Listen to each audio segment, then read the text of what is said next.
It's very interesting. So you better keep smiling. Sherry. I'm part of the winner zone.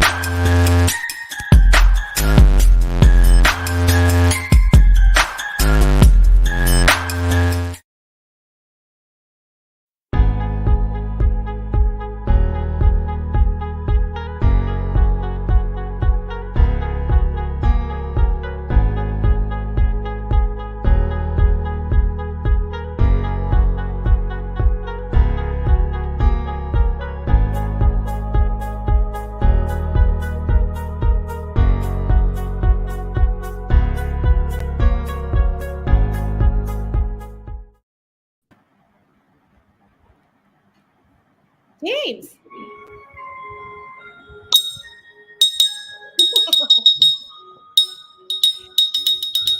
You know James? Welcome, James. Come to life. Come alive.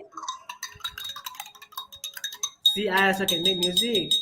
Yes. Do you know the first free video? I actually thought it was surround sound. I started looking at the back. Where's the sound coming from? It was so good. Of course, this is crystal glass. You buy Don't Colgate, break it. you get one free. So I buy 6 Colgate, I get 6 free. Colgate give you which dinosaur age was this when you were getting all this A free? long time ago, way before you were born.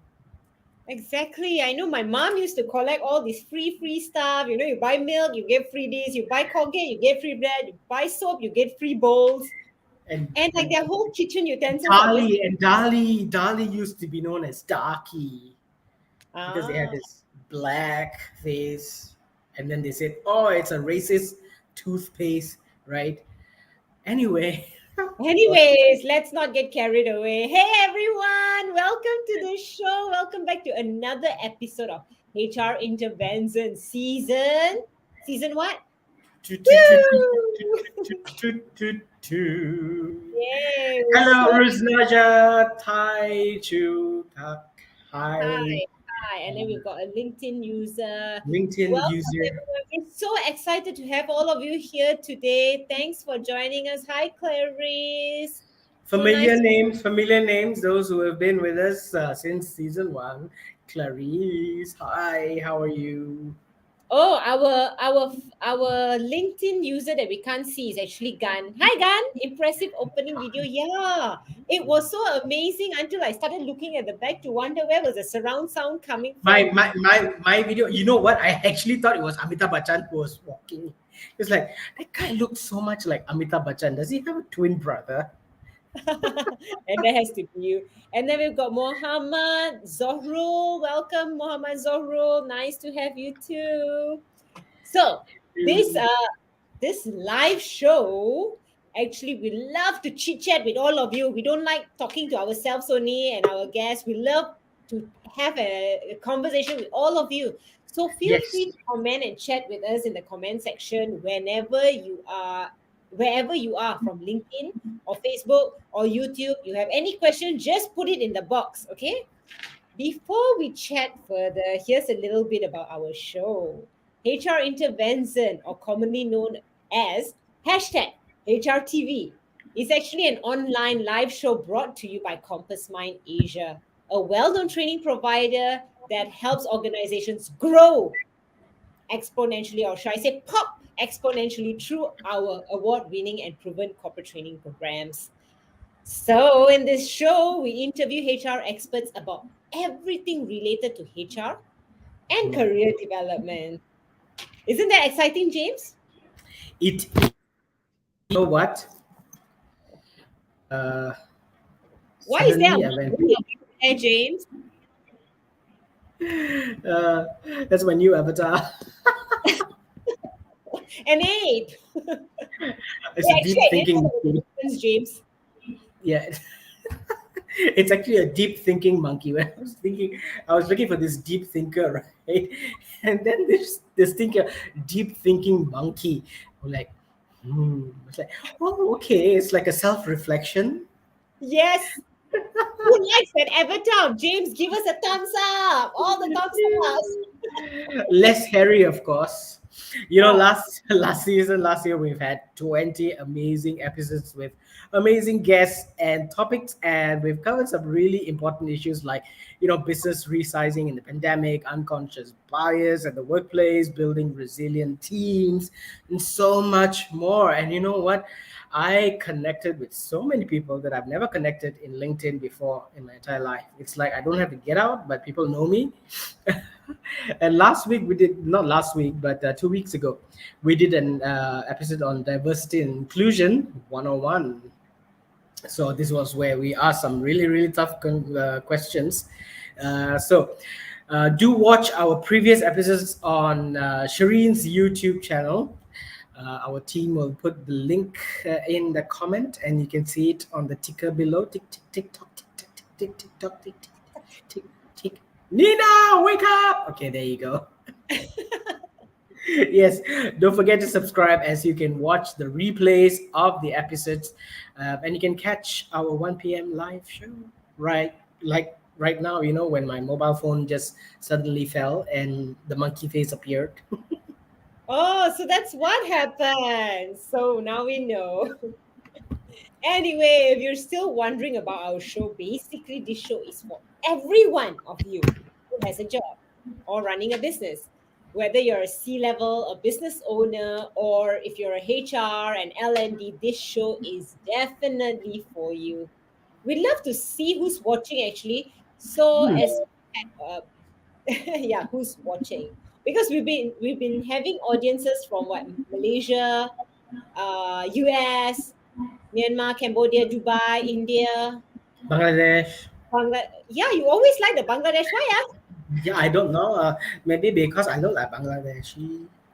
Nah, not really. You're very handsome one, lah, I know, James. right? As Eh, far as Australia, even. yeah. So let us know, where are you from? We would love to know.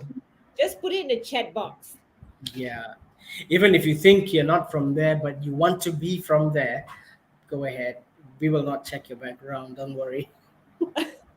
But you're welcome to check our background. Like James says, Yeah. we have people adding us, like people who we never knew. And it's so nice to have a lot of new friends coming on. And before we dive further into today's topic, for Hmm. those of you who don't know me, I'm James Sassi, Director of Talent. Oh, And I with didn't me know you. is with me is I'm Shireen Kelly, and thanks for introducing yourself, James, to me. Now I know who you are. I'm Shireen Kelly, Managing Director of Compass Mind Asia, and this is HR Intervention Season 2, Episode 2 on, what's the date? 8, 9, 9222. Lucky it's not eight, eight, 22.2.22. 228. Ha, see? I speak Yeah. Chinese.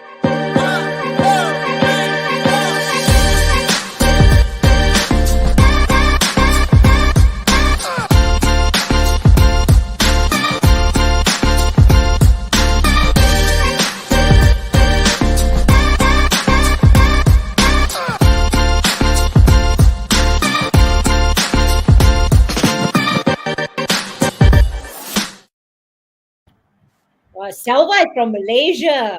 Time to be Nora is serious from and very serious. Malaysia. Manmeet is from Sabrina, Malaysia. Who else is here? Let us know where you're from. Come on. Manmeet is from Kiara. Manmeet Kaira is from Kiara. Puchong ah. I don't know. Mont Kiara. Bila apa bi atas atas sikit. So Apa welcome tuan? again to everyone, and to those of you who have just joined us. Comment down below where you are tuning in from, and for those having their lunch break, let us know what you are having. Anyway, the COVID cases all over the world is rising due to the new variant.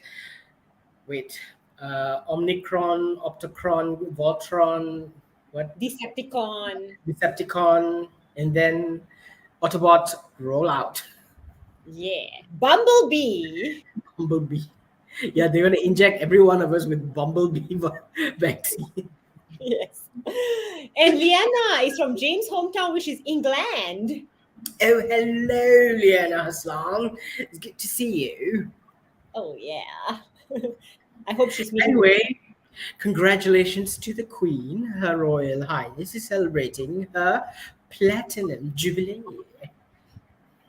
Yay. So anyway, while our friends are from London, these people are from London, we hope everyone is staying safe and healthy wherever you are. Yes. So we without further ado, let's bring in our guest, shall we, James? Because we've got so much of things to share Yeah, today. and we were just talking. He was born in Dublin. Oh, Yeah, actually born in Dublin. Ireland. Dublin. Yeah. Irish calories. So you must be wondering, you guys must be wondering, who is this guest? Whoa, an overseas born baby. Mercury. He has Jose. 16. What's that, James? Who's this Jose Mercury? Are you He related? has Freddie 16 Mercury. years experience transforming teams to high performing, coaching and mentoring SMEs, learning advisors, HR advisor, and leaders with great success as his role in OD, organizational development and learning. His experience as an internal consultant covers a spectrum of local to regional and global teams. Wow, that's a lot to cover, man. He's a And he's such a proven. young man. He's such a young man. Exactly. I'm actually going through his profile as though we're going to be talking to someone so elderly, but yeah, he's a young man. He's Like a proven. me. Huh? Like me. Hmm. I reserve my comments for that for a moment, and I will say hi to Faisal first and Arena and Joseph. So now we'll continue. He's a proven facilitator with over 10 years of leadership development, organizational development, customer service training facilitation, and strategic events such as 2019 Retail Bootcamp Blueprint. And he Hmm. received numerous recognitions. See, feels like a old guy, but no, it's a young one. As a team leader, facilitator, and learning professional. Basically, he's someone who's passionate about helping people. He's such a people person. He helps leaders and teams thrive through coaching, team effectiveness, and theater. Wow, I so love theater. Did somebody So, say theater? yes, I said theater. So, beloved audience, please welcome the manager of Mobility Learning Solutions for Malaysia, Singapore, Shell Malaysia Trading, Shamnirul Badrul Hisham. Woohoo! Tick, tick, tick, tick. Hi, James. Hi, Shireen. Hi, Sham. Hello. Happy And to thank you be so much here. for joining us today. We are honored to have you on our show. How are you doing? The honor Or is should I all say, mine. I'm feeling great. how are you doing? How are you doing? You know, I always get this thing right, that the Irish accent and the Scottish accent. I was born in Dublin, but that was ages ago. I came back to Malaysia when I was 8 years old, so I don't have the accent anymore. Sorry to disappoint you, James. Okay, so usually after we've introduced a bit about our guests, we'd like to know more from the guests, which is our lovely, handsome young man here. So, can you tell us a bit more about yourself, perhaps the more casual side of you, where you're Yeah. from, apart from being born in Dublin, like I was in England, uh, your hobbies, have you met the Queen? No, I'm not Yeah. talking. I'm not Okay. talking about. I'm not talking about Shireen, the actual Queen. Are you calling me? Okay. Okay, Queen Shireen and King James. So I'll Yes, start out with that. please. So although I was born in Dublin, but I came back to Malaysia when I was 8 years. So I went to all the Sekolah Kebangsaan, went through an interesting journey. Of course, I'm multicultural, multi-diverse in terms of my family because my family were very mixed. In fact, my wife is half Chinese. Yeah. So and also I am also a theater actor, director, and playwright outside of work. Yeah. So before just the pandemic, I managed to stage my with my own group. It's called Gila Bekaria Production, which literally means crazy I know crazy writing, and we did that just before the pandemic in February. Yeah, we staged that, and before that I was more active as a theater actor. So I've been in a few plays. The most notable one was called IQ Rock or Ikrok in Malay. So I'm very passionate about theater. What I try to do is during my learning curation, I try to bring theater exercises, theater fundamentals in terms of the learning creations to make it even more lively. Yeah. So I'm very passionate not only about being on stage, but also bringing some of the philosophies of theater into a learning development or a learning intervention. It's what we are all about, right? When we Yeah, as trainers, when we step into a classroom or a room where we conduct training, we are putting on a show. Not to say that we are acting, but we have to have this energy, right? This breathing exercise, this grounding. You have to be grounded. You have exactly, to know your exactly, subject. You can't keep referring to your notes or your script like that.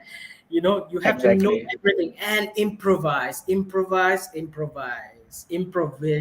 That's another training by Yes. itself. How do you improvise and bring that into a classroom? All because we are trying to drive home that message and get your people trained and equipped with knowledge. Amazing. Fabulous, you said, James. And I think with the virtual setting that we have lately, right, for a couple of years, Mm. being present in the moment, how to be fully present in the moment, I think that's a skill that we're continuously trying to harness and learn, I think. And I myself, the head of learning for the mobility, right, constantly have that challenge because one of my flagship program is new retailers have to go through a 1 month program with me. Not only me, I have different panels, right? It's very challenging to do it in a virtual setting, right? And I Mm. think we are continuously trying to find new innovations and things like that to get people to be fully immersed, fully in the moment. Yeah. So I think that's the challenge for me, at least as an L&D profession with these new norms. Yeah. Yeah, but we adapt. That's what we Yeah, act always do. and very quickly, all of us have adapted. As I was saying, True. True. as we actors always do. Yeah. Anyway, according to research, Anyway, so she was rolling. Anyway, anyway, he fits into a villain role so perfectly well. yes. Okay, now let me Beautiful, see. but yeah. You want to see my claws coming out right now? Down with the show, Sharif. Okay, before I come over and scratch you. All right. According to research on the relationship of organizational culture, teamwork, and job Hmm. satisfaction in interprofessional teams, team Right. effectiveness is often explained on the basis of input, process, output, IPO models. According to these models, Yeah. organizational culture, interprofessional teamwork, and job satisfaction are highly related. But how are they related, we Yeah. might ask? So we're definitely going to find out from Sham today, and we've got so many questions for you, Sham. So before we dive into the topic, are you ready? Yeah. Yes, I'm ready. ready too. So ready to rock and roll. What is an effective team culture, and what made you to be so passionate about this Hmm. topic? Sure. Sure.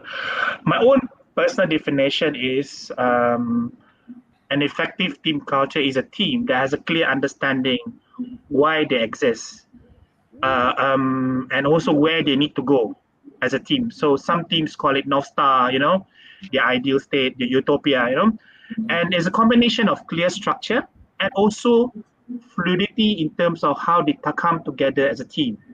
A lot of it that we refer to as ways of working, team norms, and whatnot, right?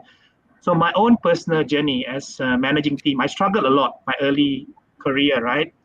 So I've learned through mistakes, failures, and how do I make my team to become more effective. So having through that journey, right, and of course I was at the side doing L&D stuff, facilitating for L&D and things like that. It got me thinking about if I had struggled, I'm sure other team leaders or team managers will also have that struggle, right? So to think about how to help teams and leaders to charter and facilitate their own journey towards their North Star. Now, every team have a kind of a different state of maturity of where they are right now, right?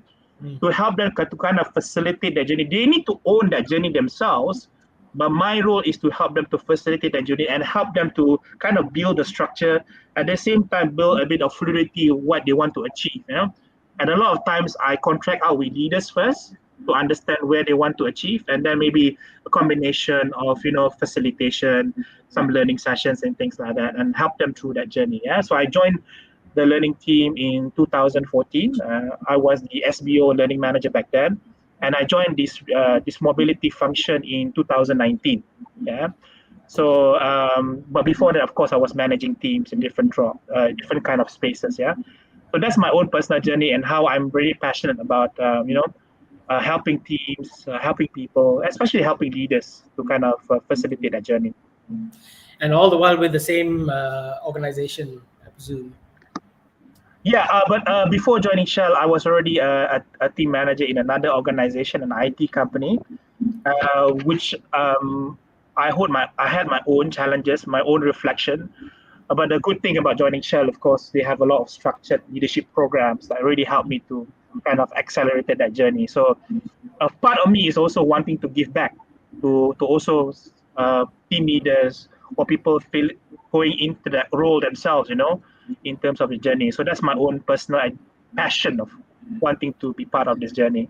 So in all these different companies that you were with, playing this particular role, what can you say, or what can you share with us the common keys to team effectiveness, and why is this important? Okay, it always starts, for me, the first thing is always starts with the leader, right? But sometimes the struggle is I'm a new leader. The first thing is understanding your own leadership style and how is that relevant to what the team needs right now. A lot of times command and control style gets a bad rap, but sometimes it's needed, right? So understanding that state first. Second thing is getting to know the team. What I mean by getting to know the team is beyond the roles and responsibilities, getting to know people behind the name. What motivates them, what excites them, right? The third thing is the reason for their existence, the team itself. Do they know why they exist? And sometimes, a lot of times, it's legacy, continuing, right? But they don't know, right? The why. Simon Sinek always says the why, right? So that's the third thing. The fourth thing is, where do they want to go? Where is their North Star? When I say North Star, don't think about 2-3 years journeys. Maybe just this year itself, where they want to achieve by the end of the year, and the fifth thing is the ways of working. What is the ways of working that the team has now need to be improved? Sometimes we hear a lot of overabundance of meetings. Is there too much meetings, right? How do they connect with one another? Is the meeting effective? The structure, at the same time, also the bit of the fun element. What are the things that is being done with the team in terms of recognition, in terms of motivation? And the last thing I think was quite key. What are the team norms that will drive the teams? How is that embedded? So it's one thing to do a team norms, right? What I experience with the team norms is that they do a team norms, 6 team norms, but they don't embed it in the way that they do make their meetings, the way how they connect with one another, and that's almost a lost opportunity. So for me, of course, there's a lot of literature in terms of what's important, but me personally, that's 6 things that's important in terms of driving team effectiveness. Amazing, because when you're talking about the team norms, right? Before Shireen goes into her question, even before you go into the norming stage, obviously you form the team and then you go through the storm, right? The storm is where you put everything, all your differences on the table. Don't hide anything. This is where you storm, and then you norming. There's forming, storming, norming, and performing, right? The 4 stages, right? Before performing comes conforming. Exactly. Yes, you have to conform to the team's norm. If you don't conform to the team's norm, then how do you create a culture that everybody buys into, right? Yeah. So a good example is like every leader wants to empower their teams, right? But if a team is very new, right, at the first stage of forming, right, how how does the team, how are you going to empower them when they're still learning the process, right? So sometimes an element of command and control is good enough to direct the team to where it wants. But I'm not saying that do a whole command and control. You need to have a little bit of a mix. So understanding the team, where their motivation and skill lies, is very important. Then you start drilling down in terms of, does the team needs more coaching? Does the team needs more directing? And things like that. That's where your style of leadership now will complement the team's maturity stage. Yeah. And that you can add into some of the key requirements as well. Just like me and Shireen, when we formed this team, we went through the storm sampai kapal tenggelam. Jadi kapal selam. Kapal tenggelam tapi jadi kapal selam. Yeah. And every time you have a new person in the team, the whole format starts again. The whole process starts again. Exactly. So that's the challenge of becoming a people manager, right? Is that you're continuously having to shift at different stage of maturity. So a new team member will just totally change the dynamics of the team. Correct. So for me, sustainability is key. And for me, right, but if a team has built a strong, solid foundation, right, there's a little bit tweaking needed, but not too much. Mm-hmm. But if your foundation is not strong, that's where the problem will be, right? You'll start shifting too much. And you can't do that. And that's going to be a problematic, because at the end of the day, all teams exist to deliver something, right? Mm-hmm. Either a number, a qualitative number, or quantitative, depending on what your team is, sales team or whatnot, right? So for me, there has to be that strong foundation, right? It's not just a leader telling you in the center, or like for us, it's in Netherlands, are telling you, these are things that you need to see, and just wholly relying on that kind of strategy, right? You need to embed, how do you want to implement that strategy to your own team? So you need to be able to socialize that to your teams, for your team to understand exactly what they need to do. Yeah. So besides that part, right, how can team effectiveness be further improved some more from what you've explained? How can we improve team effectiveness further? Yeah, I just want to maybe expand a little bit on what I said earlier on, and I think this is important. So the understanding of where your team and individuals are important, because individuals make up the team, right? So for me, there's two things that's key: understanding the skill. So either they are new or they're more seasoned, because the more new person maybe needs a little bit of directing. The more tenured ones who have done it for a couple of years, you need to maybe stretch them a little bit, maybe a stretch assignment and things like that, right? So understanding their level in terms of skills and motivation, especially when you look at it holistically as a team, what is the stage of maturity that the team is right now? And what needs to be done structurally to basically improve the team? So it could be a combination of many things. For example, right? It could be something that maybe I need to think about how I'm conducting my team meetings. I always look at team meetings, right? Because that's the way that people connect. First thing is the frequency of team meeting. Is it too much or too little? And how is a team meeting conducted? Is everyone's voices heard? And that's where psychological safety is important, right? How am I allowing safety in not only physically, but the state of mind to be fully present in my team meetings, right? What are the things I am doing? And it has to be not too complicated. It has to be as simple as, at the end of the day, my feedback is heard, and someone gives me the feedback at the end of the meeting. It cannot be complicated that only you know and the team members don't know. So, because I've been in that situation where the leader is too smart, maybe. It's like he only knows, or she only knows what he or she is saying, but the team members won't know, right? But I think that's the key, understanding that, and I think testing out with the team periodically in terms of milestone checks, doing a periodic check, like a doctor, right? Just always, doing your health check and things like that is important. And you define how that looks like, maybe once a month, once in 3 months and things like that. But there needs to be a periodic check in terms of how the team is doing and how the team is feeling about the structure that you set up. Yeah, so that's to me, it's quite key.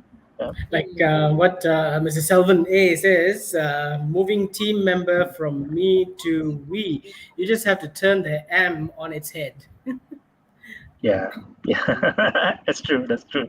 Correct.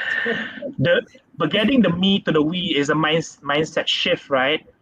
So I think the we, sometimes you need to understand a little bit, how do they define the we in terms of what they want the we to be. Yeah. The So comments. listening to them, yeah, exactly. Listening to them and I'm not trying to say accommodate everything that they need. So that sometimes there's also a little bit of challenge to say, okay, this may not work, but why do you need this to be present in the team, right? And shifting that. So it's not always about for me, right? People who are opposed is also good. Not only the unit followers, right? The opposers are meant to say that, and Edward de Bono's call it the black hat, right? It's important to recognize the black hat because they bring a lot of value to the conversation. So do not dismiss the people who are opposing to your ideas, because they always get the bad rap, right? And I think recognizing what they say, but at the end of the day, we can agree to disagree. That's fine. I think that's where the dynamics of the team is created. Because let's be honest, right? Have you ever seen a family that never fights? But the thing is, when they fight, is the fight civil or does it involve violence, right? So the last thing that we want to have family members to fight violently, right? So we can say things that we have in our hearts and minds to say, but I feel this is needed to be said for the benefit of the team moving forward. And you want to, I think the vulnerability is important. I think for me, not only as a learning consultant, but also as somebody who has managed a team, you want to be able to reach the state where people are willing to be vulnerable, where people want to say not only in terms of work, what they're also feeling outside of work. I think that's the acid test to say, oh, this is a team that's willing to go the distance. Yeah. A powerful team. Well, Rushnaja actually says Sham. She can relate with you because she said she has lost her American accent. She returned to Malaysia when she was 6. Wow, that was a long time ago. Oh, she has an American accent still. She still remembers. So Rus Naja Nice. actually stopped speaking American. Well, you should hear her. Guys,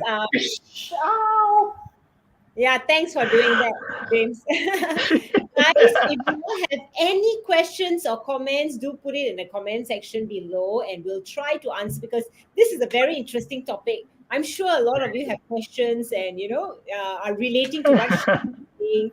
So if you're part of this, just put some comments in or any questions. And we also welcome any opinions from our audience. So feel free to drop any message.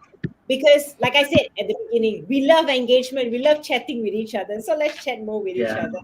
Yeah. We are a team after all of us who are here, right? Yes. So my question, moving on, since the title of the topic today is team effectiveness, to drive team culture. Before we dive further into that, can you briefly explain to us is team culture all about? Do we come with our own set of minds and then say, hey, this is my culture, I don't want to adapt, or why should I adapt to your culture? What is your culture? Do we have to understand culture? What is culture? Hey, thanks for the question, James. Great question. So my personal definition of team culture is our beliefs and values that is recognized and practiced within the team, that is sustained throughout the life of a team. Yeah. So, for example, right, in Shell, we are very famously known for our safety culture. Now, every meeting we start with a safety moment to say, in fact, I should have done that earlier on. You know where your evacuation area is, sorry, my bad.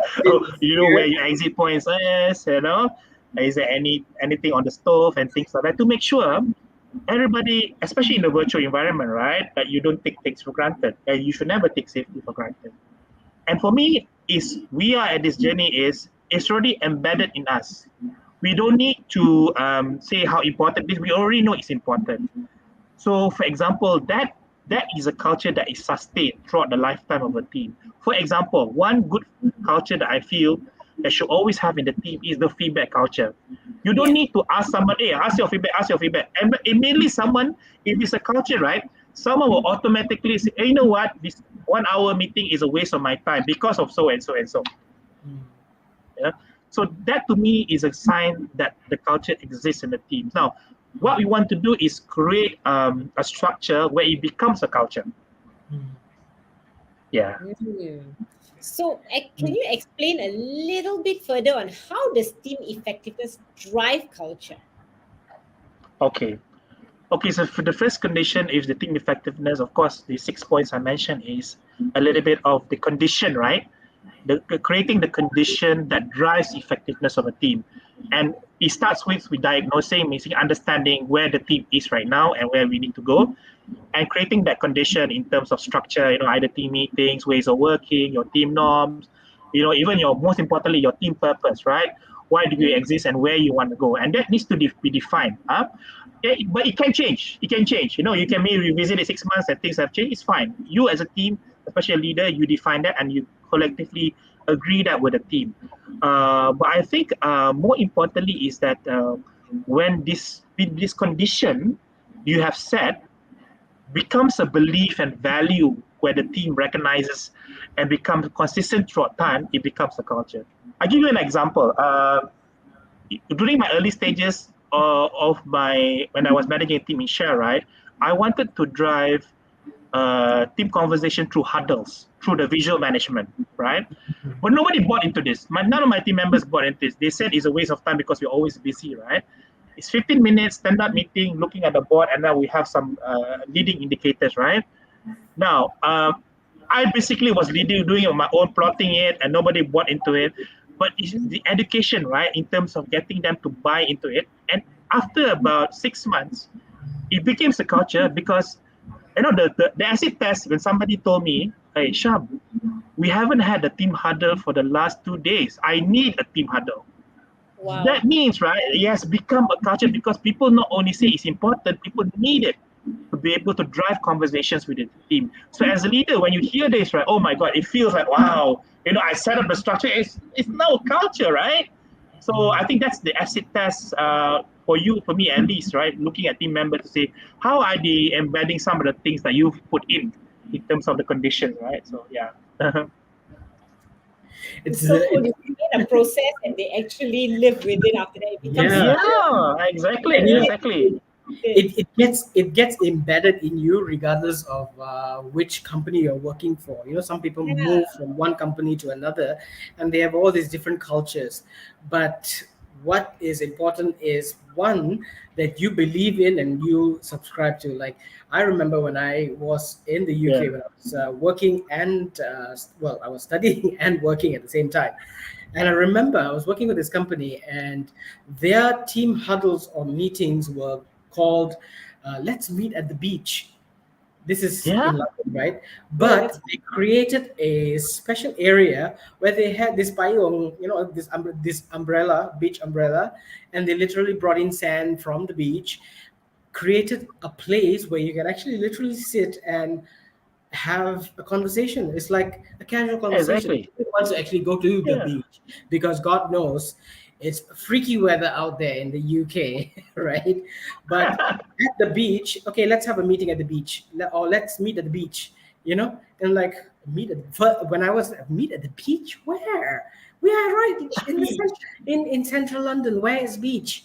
We only have the Thames River, and then there it was, that corner which was like a beach, and it was nice. You go there, you immediately sort of like go into a different zone in your mind itself. You become relaxed. When you become relaxed, you become open. It's all that visuals, the person who's leading the team, like yourself, creating that culture, etc. So it's very important. So what would you say? So let me say just what James mentioned just now, right, is what I mentioned earlier on about a combination of structure and fluidity. So the structure that you have the meetings, the frequency that you connect, right? But what James mentioned is the fluidity element. Is that we don't necessarily have to have every time meetings in a meeting room.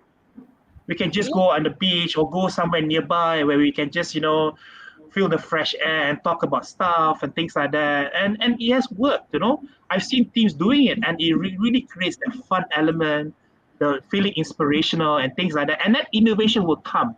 But sometimes being in a meeting room, I feel right, and you try to get some innovation from the team members, it's Yeah. constrictive, right? It doesn't happen. So, And a lot of people don't even want to say Yeah. anything. It's like, do you want to say exactly. anything? Yeah. Everybody's That's looking at why each when other. top leaders are doing strategic planning, strategic thinking, they always take the team away. We go away, Yeah.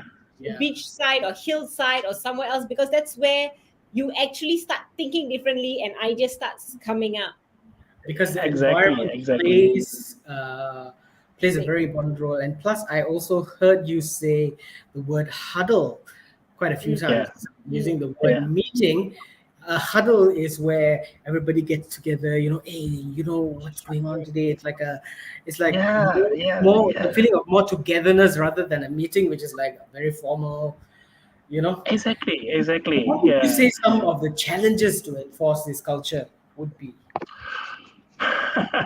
The common one is resistance to change, you know, especially for team members who have been with the team and you're trying to implement this, right?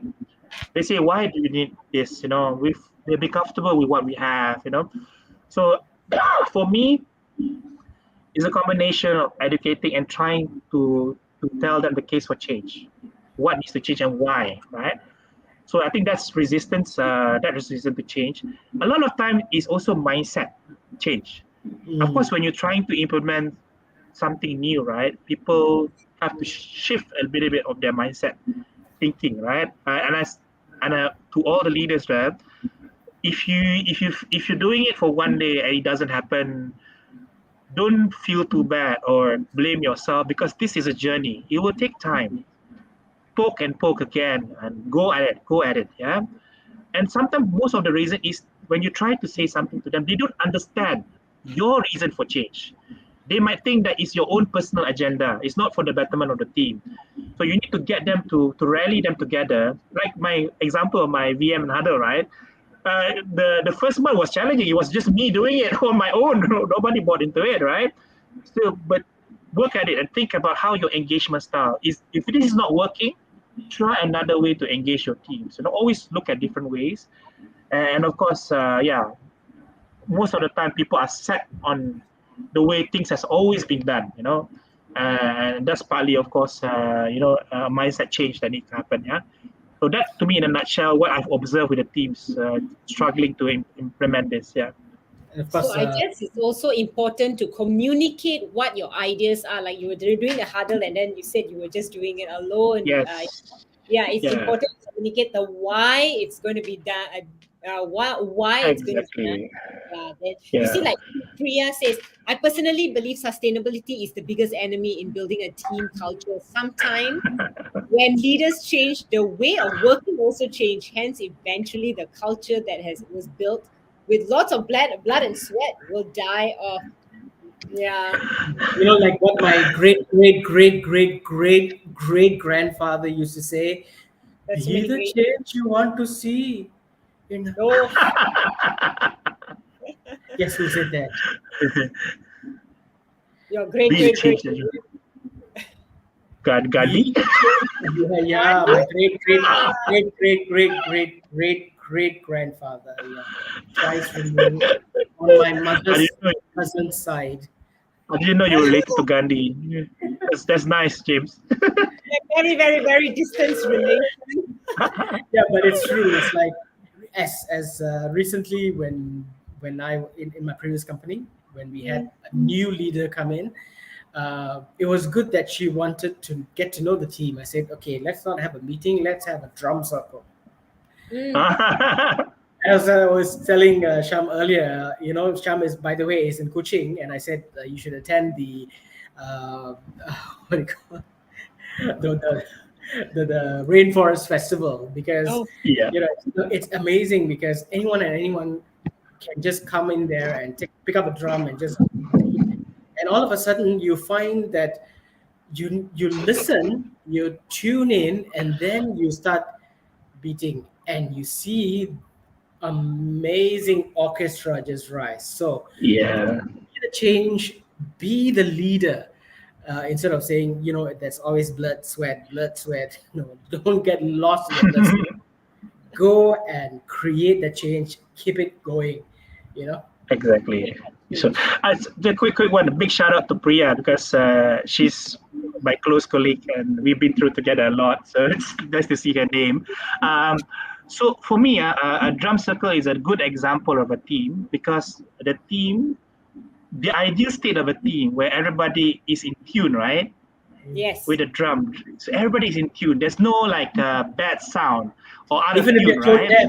deaf, even if you're tone Yes. deaf, somehow But you're part of the team. But you have to be honest with yourself. Sometimes there are people who maybe are a bit new and you maybe hear a little bit of an offbeat, right? Yeah. So the common thing is to isolate that person, maybe segregate that person. But again, think about what you're trying to do in terms of the overall team effectiveness.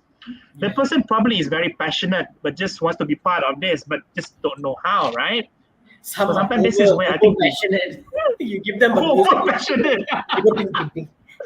Like I Chingy. think I was one of the over passionate one, James, because I was in a drum circle and I was overly passionate. So, but for me, coming back on track is that so for me is the role of not only the leader but the team members is how are you bringing this person is out of tune into the team. Hey, come on, what do you need help, And I was in that drum circle where I was kind of out of tune. And then the person came to me, do you need any help? Because they were already like together, most of the team, they were doing like Christmas songs, right? And I was this new person coming in and like, so like beating the drum and then putting everything out of tune, like it was totally messing up the thing. So again, the kind of question is like, how are you kind of embedding this person who's maybe not in sync with what you've already achieved or what you're trying to achieve into the team. Yeah, so that's another analogy to a little bit of the drum circle. In case So really you holding the person's in case you have another drum circle training, let me just give you a pointer. Start with Kitaro. I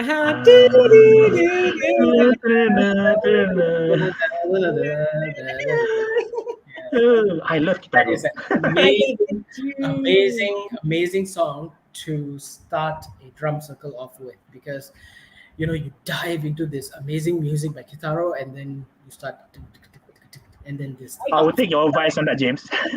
Actually, talking about drum circle, let's ask our audience.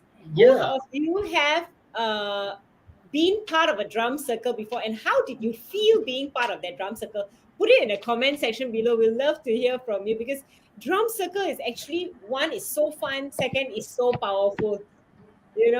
Like Sham says, he was out of tune, and someone came to him and asked, "Okay, what help do you need?" Because that's really part of a team, holding a Yeah. person's hand and moving together. Because that's how the whole team moves Exactly. forward. We never leave Exactly. one member behind. Yeah. Because Yeah. one member Yeah. can be a cancer, and cancer will spread very fast. For sure. Yeah, so we hold each other's hand and go. So we love to hear from the. Are we having a drum circle here? Next time I'll bring my musical instrument. A big flute. I even have a djembe. So yeah, guys, who has played those drum circles? But I think this. See, we've moved from we've created a team here. Actually, we should end with a drum circle after this. We can even use the table. We should. Yeah, we can. And we can use But voice. Shireen, that's a very, very important question. Oh yeah, Okay. I do. Yeah. Asham, would you agree that organizational culture, interprofessional teamwork, and job satisfaction and performance are highly related? And how are they related? Okay. The quick answer is yes. It's definitely related. So the fundamental question you have to ask yourself and your team members is, are you happy coming to work? Mm. Are you happy being part of the environment? where you can speak up and be yourself, not be another person. That means you're not safe. And it enables you to perform at your best with the support of your team members. What I mean by this, right? We don't have all the answers, but I have to be comfortable enough or safe enough to ask. I don't know this. Can you help? And the team member will just jump in. So I'm fortunate because I belong to the East Learning Solution team. So I have colleagues in Indonesia, Pakistan, Oman, in Philippines, and in the East, and everybody will just jump in the WhatsApp group, or even call, Sham, do you need any help, and things like that. I just need to put it in the WhatsApp. So that's, I think, a sign of me that the team is very supportive with each other. If you have to ask more than once, right, then you have to kind of question where is the team in terms of supporting each other. I think also for me is this includes clarity of your role. When I mean most of the people, right, when they go into roles, they know what to do. They have a job description, right? But the clarity of the role that you play in the team and how you can support each other, I think that's very important. And being recognized for any good work that you do. It could be a fantastic job. It can be just a little bit better, but some being recognized. And I mean when being recognized, right, it's not only just monetary. I think monetary at the end of the day is great if you have the budget. But calling it out in the team to say this person did a good job and why, right? And why did the person do good job? One thing is that it fosters recognition within the team, and also the others will learn from you in terms of, okay, this person did a good job, but why is this person being recognized for the good job? I think articulating why the person did a good job is very important, because now it will also to make sure that you do not have this question about favoritism and things and biasness, right? So I think that's very important for me. Yeah. Instead of just marching to the sound of your own, not to the beat of your own drum. Exactly.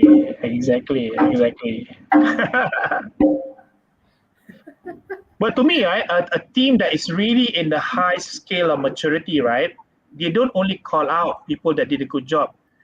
They call out maybe not so positive behaviors within the team. But that requires a kind of level of maturity where you're really comfortable. And so when you're comfortable, right, you can even call out and say, hey, the way that you've conducted the team meetings is a bit inappropriate, but tell them why. Why do you think it's appropriate? So that also, if in a family that you recognize that this needs to happen to foster togetherness, right, the person would accept it. But you need to tell them why. Why are you saying this? Right? So I've seen teams like that, but very rare, to be honest. Very small teams. Yeah. Mahesh Warren says possibly purpose helps to instill a culture of work excellence at work. Possibly purpose. So exactly. What he's probably saying is possibly purpose. What is the purpose? Yeah. So, it always starts with the purpose. I think Simon Sinek always says the golden circle, right? Yeah. Why people buy products. So it's very important for you to define the purpose of your team. Now, don't rely on HQ or corporate or somewhere very distant to tell you your team purpose is this. If you're a leader, right, you're empowered to define what your team purpose is. It doesn't have to be someone else up the chain telling you what your team purpose is. Because to me, important, right, when people are way up the chain, you sometimes feel a bit distant to what you're driving within the team. So for me, you need to be able to define and socialize that.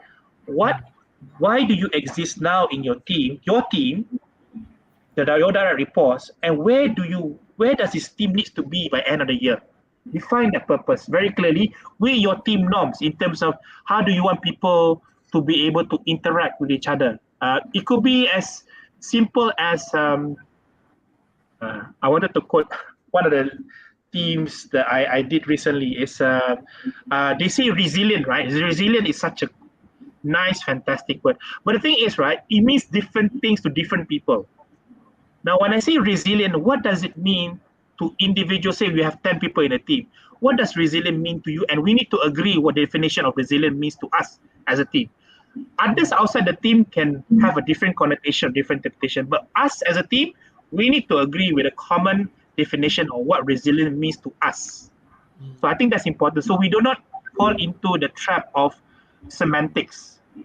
Yeah. Because I've been in my early stages of careers to say that, oh, I want this word because it looks fantastic, it sounds intelligent, you need to basically throw your ego out of the door, and sometimes a bit of trying to be intelligent and to say what makes sense for the team.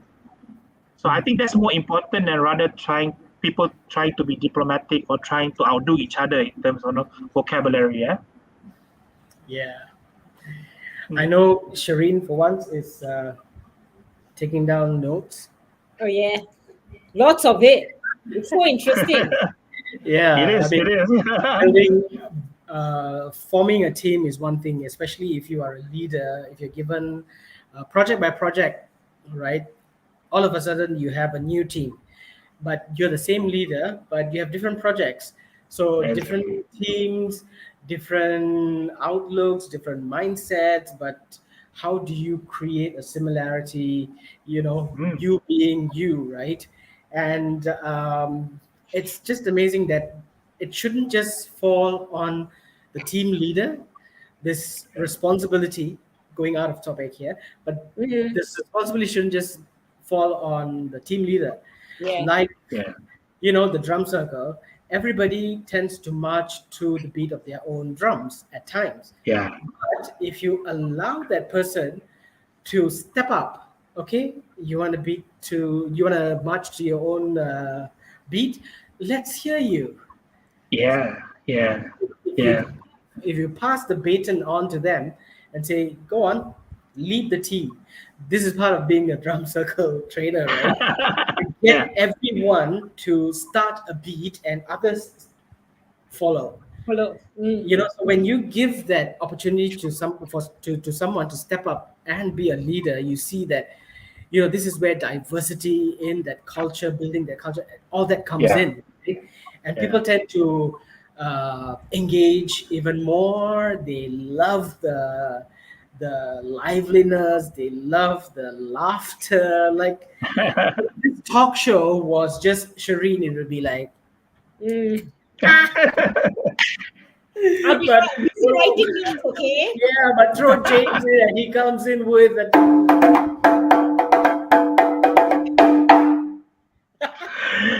just imagine, right? If all team meetings are like this, yeah, Yes, just you can. throw somebody And like then that. Yeah, but then again, you shouldn't let that one particular personality to be over the top sort of a personality. It should Correct. always Correct. be where that over the top personality knows how to be subdued as well. We all know Yeah. Shireen is over the top personality, but in this term. But if you could give one advice to organizations and perhaps HR leaders specifically, and how they can enforce team effectiveness, what would it be? Okay. So for me is probably it's not in one sentence. Have a deep understanding of where the team is now. That means capability, motivation, skills, and whatnot, right? Their challenges, what their personal challenges is. Sometimes it can be beyond work, right? Sometimes especially during this pandemic, where they aspire to be. So they are individuals aspire to be maybe in the next career, and also in terms of team, where do they aspire the team to be? Okay. Now with that understanding, well, you create a meaningful intervention at intervals. Don't try to do it one shot. That will be disastrous. Try to do it during intervals and have a periodic milestone review. Yeah. So, for example, if you want to just implement 2, maximum 3 things, that's fine. Do it, review it within maybe 3 months and see how is the team embedding it. And say, even if the team is not doing it, try to have a conversation of why are we not doing it, what's the blocker, and support them in that journey. So for me, the role of the leader is key to facilitate that journey, to understand. And that's why I go back to the style of leadership, right? So it's not necessary to say that your style of leadership is something that it needs to be injected fully. but you need to basically tweak that a bit. And Yeah. I am a personal believer, and I advocate this very strongly. Coaching, in terms of coaching the team members. So you mentioned early on, James, in terms of nudging people, right? But sometimes I've seen leaders, they nudge people, right? But they don't coach. It's let you go, and then they let the person burn. So it's Yeah. like the person feels that they're burning in hell. So like, but It's you need to provide. it's what we call the sink or swim. Yeah. You can't do that. You need to. For example, I had this person reporting to me. He always wanted to be a team leader. So I told him, I coached him. So I sent him to Singapore for an engagement where he need to close the deal, right? I coached him, but I told him I'm not going with you, and he panicked, right? Because he doesn't have his safety net, right? But you see, this is the asset proof where I've coached you and to see how you're doing, and he did really well. I think right now he's a team leader, doing really well. So I think sometimes you need to kind of have a stretch, but also understand how you are supporting the individual to Yeah. be able. So it's fine to sometimes put a stretch target, but you need to ask yourself, how am I supporting that person to be able to reach the journey where I want this person to be? So again, it's up to the leaders, right? If Yeah, you are going to throw your team members into the deep end, right? This is what I always say. Where coaching is concerned, right? If you are going to take the team leader and throw them out in the ocean and say, you either sink or swim. If it was me, I would say, how would you like me to sink? Would you like me to exactly, do the style? exactly. Blub, blub, blub, blub, blub, blub, blub, or Take would the you like me to challenge, do man. would you like me to do the backstroke? You know? So this is where Because you to me, find, right, because James, I have personally been thrown under the bus. oh no. As I, so for me is you learn from good managers, but you also learn from bad managers, right? So for me, whoever's out there saying that right now, you're feeling that their line manager is maybe not the ideal one, but you can also learn by saying not to do that, not to do that. So I had someone who literally thrown me under the bus and swim, with the sharks on yourself, without any helpline, and I managed to survive. But at the end of the day, at what cost, right? So if I had been a leader at that time, I wouldn't have done that. And for me, as a reflection is, I wouldn't have done that moving forward if I manage any people. So sometimes learning from experience as well is important. It's not only good experience, but also bad experience. Yeah? If you threw me in with the sharks will run away because I'll be there with my dog. Hey, Marina, I'm gonna cook you. I'm gonna cook you. The shark You're will the run biggest shark. James, you're the biggest Anyway, Mr. Selvan says, start small, create create trust. This is trust. very important. Managers start to show trust towards your team and agreed with Sham. Coaching works Coaching very works well. very well. Yeah. And, So I just want to we are. Yeah, I just wanted to add to Selvin is that whatever you're trying to do with teams, make sure it becomes a habit. Mm. So I forgot how many days. 30 days becomes a habit, right? So for me is anything has to be done. You have to measure it by how much the team is forming it into habits in terms of what you do. Every meeting, every catch up, and things like that. That's where the acid test will be in terms of whatever that you're doing. How is it crystallizing truly? Practically in terms of how the teams are shaping or individuals This, are shaping. this man is very dangerous, Sharif, because he kept saying the acid test, the acid test. It's like Correct. take you an acid, take you out. Well, guys, I hate to disturb you all, but guess what? It's 2 o'clock and we're approaching the end of Oh, the day. Although we're enjoying so much, but you know what? Thanks so much, Sham, for such an elaborate explanation on team Yeah. effectiveness and culture. And most of all, to have this serious discussion with us today. Before we Very end, serious. yeah, that's why I say serious. Before we end, would you like to give some final words to our audience and can you share your social media links? In fact, I think our team will be sharing your social media links in the clicker yeah. below. So, guys, if you all want to be in touch with Sham, ask him more questions, want to connect with him, please do. And over to you, Sham, for some final words to the audience. Yeah, so my you can follow me on LinkedIn, linkedin.com/in/Shamiro-Badro/Isham. Even if you type Shamiro, you will find me. follow me, and I will. If you have any questions you wanna PM me, I'm fine to reply. But please, I'm not discouraging trainers out there, but please stop also training your training packages because you're, you're massively uploading my inbox. But if there's a question, I'm more than happy to do that. Now, my last words for this is I think James mentioned this. Is it a journey, right? Is a journey. I think if you're struggling right now in terms of team effectiveness, start thinking about the kind of team that you want, that you are going to be proud of, and start charting that journey and start doing like small little interventions. Don't, so somebody said, start small in terms of that. It could be starting with team purpose. Does your team know why they exist and where they're going? And then move maybe to team norms in terms of how people want to connect together, and start moving into maybe a little bit more advanced stuff, and kind of do a check-in with the team. It doesn't have to be too complicated. Are you okay with this? What are your feedback to me? And you have to be accepting to feedback, even though it's a constructive feedback. Don't dismiss any feedback, because at the end of the day, right, if you dismiss that feedback, the team will not say, I'm not going to say anything anymore, right? Yes.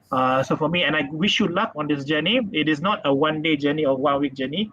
It will take a bit time, but you definitely need to put effort into it and put a structure combined with a little bit of fluidity into what you want to do in terms of your team effectiveness. And I wish you luck in your journey. My personal coach always says feedback is the breakfast of champions. Yes. Exactly. And my mantra is feedback is a gift. Yes. So when somebody is giving you feedback, they're taking the time to tell you something. So appreciate that.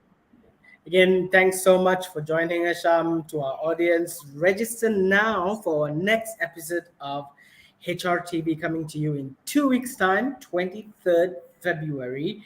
That is after Valentine's. Yay. And thank you, Shireen and James. I had a wonderful time. We'll put up the registration in the comment section below. If you are a HR leader and want to be our guest for the show, drop me or Shireen a PM via our LinkedIn, which is running down there. Yeah.